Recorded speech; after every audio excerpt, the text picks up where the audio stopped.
এবাৰ সাংবাদিক দিলৱাৰ হুছেইন মজুমদাৰ নহয়, এবাৰ দিলৱাৰ হুছেইন মজুমদাৰৰ পিছতে এবাৰ আটক কৰিছে আৰক্ষীয়ে দিলৱাৰ হুছেইন মজুমদাৰৰ জ্যেষ্ঠ ভাতৃক।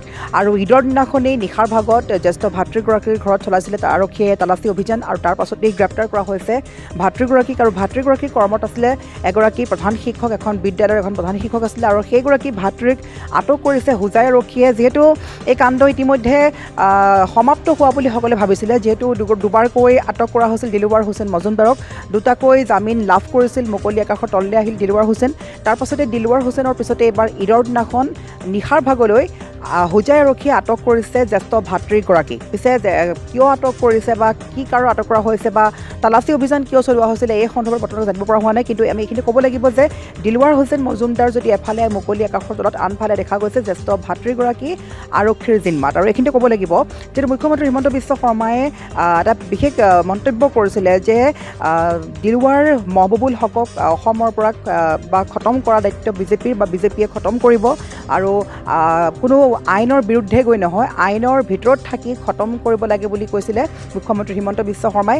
তাৰ পাছতে এতিয়া একাংশই সমালোচনা কৰিছে যে মুখ্যমন্ত্ৰী এনে মন্তব্য কৰাৰ পিছতেই কালিৰ দিনটোত আচলতে ঈদৰ দিনাখনেই আটক কৰা হৈছে জ্যেষ্ঠ ভাতৃগৰাকী। পিছে কি কাৰণে আটক কৰা হৈছে বা কি অভিযোগত আটক কৰা হৈছে সেয়া এতিয়াও জানিব পৰা হোৱা নাই। সবিশেষ খবৰ লৈ আহিছোঁ এই মুহূৰ্তত ফুল প্লেটৰ মাধ্যমেৰে। এই মুহূৰ্তৰ আটাইতকৈ ডাঙৰ খবৰটো যে দিলৱাৰ হুছেইনৰ ভাতৃক কৰা হৈছে আটক।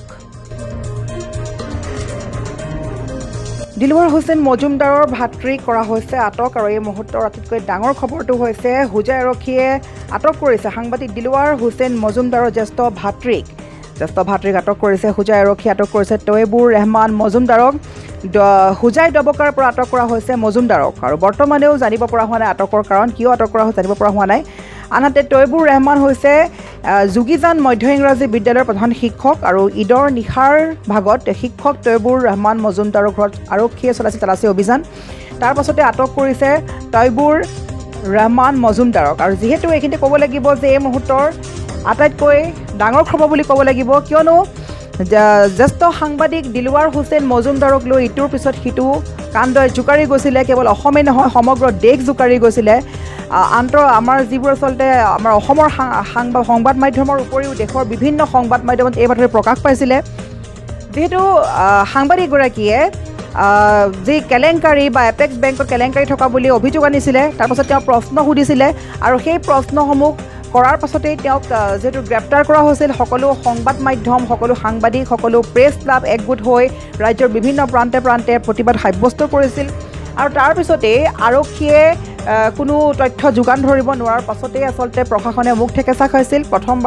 প্ৰথমটো গ্ৰেপ্তাৰত জামিন লাভ কৰি দ্বিতীয়টোত পুনৰবাৰ জামিন লাভ কৰিছিল দিলৱাৰ হুছেইন মজুমদাৰ। আৰু দিলৱাৰ হুছেইন মজুমদাৰক বিনা চৰ্তে মুকলি আকাশৰ তললৈ আনিবলৈ সকলোৱে চেষ্টা কৰিছিল।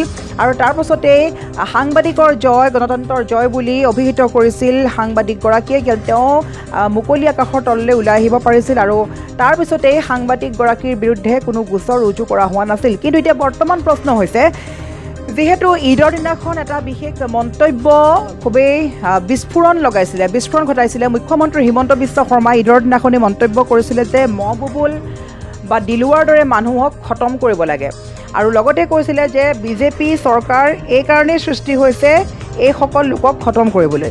আৰু এই ধৰণৰ মন্তব্যৰ পিছতেই বিভিন্নজনে মুখ্যমন্ত্ৰীক কটুৰ ভাষাৰে তীব্ৰ গৰিহণা দিছিলে এনেধৰণৰ মন্তব্য কৰাক লৈ। আৰু তাৰ পাছতেই আজিৰ দিনটোত এই মুহূৰ্তত জানিব পৰা মতে জ্যেষ্ঠ ভাতৃক আটক কৰিছে আৰক্ষীয়ে, ডবকাৰ আৰক্ষীয়ে আটক কৰিছে।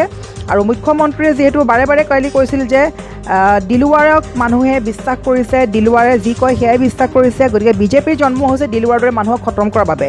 দিলৱাৰ মহবুবুল এই ধৰণৰ মানুহ যিমান আছে সেইবোৰক আইনৰ ভিতৰত থাকি খতম কৰাই মোৰ কাম বুলি মুখ্যমন্ত্ৰীয়ে কৈছিলে। তাৰ পাছতেই এনে কাণ্ড হৈ থকাৰ পাছতেই এইবাৰ পোহৰলৈ আহিছে যে দিলৱাৰ হুছেইন মজুমদাৰ নহয়, এবাৰ দিলৱাৰ হুছেইন মজুমদাৰৰ জ্যেষ্ঠ ভাতৃ তৈবুৰ ৰহমান মজুমদাৰক আটক কৰিছে। আৰু ঈদৰ নিশাৰ ভাগত তালাচী চলাইছিলে আৰক্ষীয়ে, তাৰ পাছতেই নিশাৰ ভিতৰতে তেওঁক আটক কৰা হৈছে। পিছে কি কাৰণত আটক কৰা হৈছে সেয়া বৰ্তমানলৈকেও জানিব পৰা হোৱা নাই। কিন্তু যি খবৰ লাভ কৰা গৈছে আৰু বিভিন্ন সংবাদ মাধ্যমত এই কথা প্ৰকাশ পাইছে, আৰু সেই প্ৰকাশ পোৱা তথ্য অনুসৰি আমি আগবঢ়াইছোঁ এই খবৰটো যে সাংবাদিক দিলৱাৰ হুছেইনৰ জ্যেষ্ঠ ভাতৃক আটক কৰিছে ডবকাৰ আৰক্ষীয়ে। আৰু কি কাৰণত আটক কৰিছে সেয়া বৰ্তমান জানিব পৰা হোৱা নাই। আনহাতে জ্যেষ্ঠ ভাতৃগৰাকী পেছাত আছিলে এগৰাকী প্ৰধান শিক্ষক যোগীজান মধ্য ইংৰাজী বিদ্যালয়ৰ তেওঁৰ এগৰাকী প্ৰধান শিক্ষক আছিলে আৰু সেইগৰাকী প্ৰধান শিক্ষকক আটক কৰিছে হোজাই আৰক্ষীয়ে। পিছে কি কাৰণে আটক কৰিছে সেয়া বৰ্তমানলৈ জানিব পৰা হোৱা নাই। পৰৱৰ্তী সময়ত আমি আগবঢ়াব চেষ্টা কৰিম প্ৰতিটো আপডেট।